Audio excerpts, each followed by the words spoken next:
আমি শেষে ভজহরি মান্না।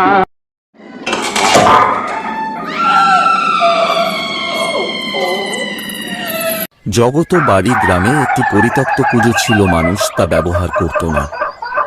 গ্রামের যারাই কুয়োর পাশ দিয়ে যেত তারাই কেমন যেন গায়েব হয়ে যেত আর তাদের দেখা মিলত না। এর জন্য গ্রামে সবাই খুবই দুঃখী ছিল।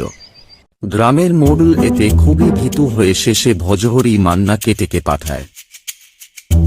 মোড়ল মশাই তলব করেছে, চল চল তাড়াতাড়ি যেতে হবে। হ্যাঁ হ্যাঁ, চলো চলো চলো। কি ব্যাপার মোড়ল মশাই, এত জরুরি তলব করেছেন? আর বলো না ভাইয়া, বড় বিপদে পড়েছি।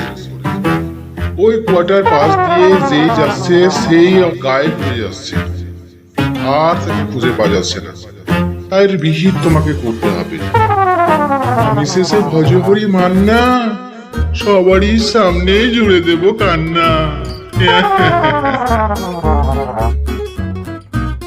ভজহরি প্রথমে মজাকে কুয়ার পাশ দিয়ে যেতে বলে।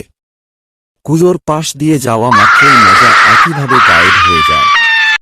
তখন ভজহরি গজাকে মজাতে কুয়োর ঢুকে পাশ গেল দিয়ে কুয়োর যেতে পেটে, বলে। এবার আমার পালা।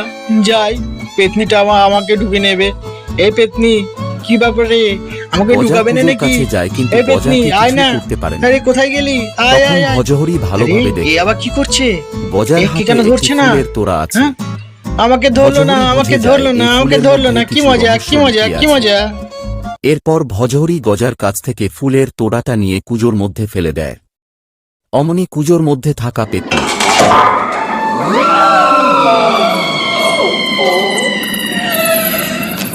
কুয়ো তলার পেতনি ফুলের গন্ধ সহ্য করতে পারে না।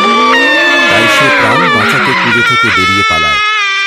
এরপর ভজহরি এবং গজা কুয়োর মধ্য থেকে মজা সহ সকলকে উদ্ধার করে নিয়ে আসে। গ্রামের সবাই ভজহরিকে ধন্য ধন্য বলে।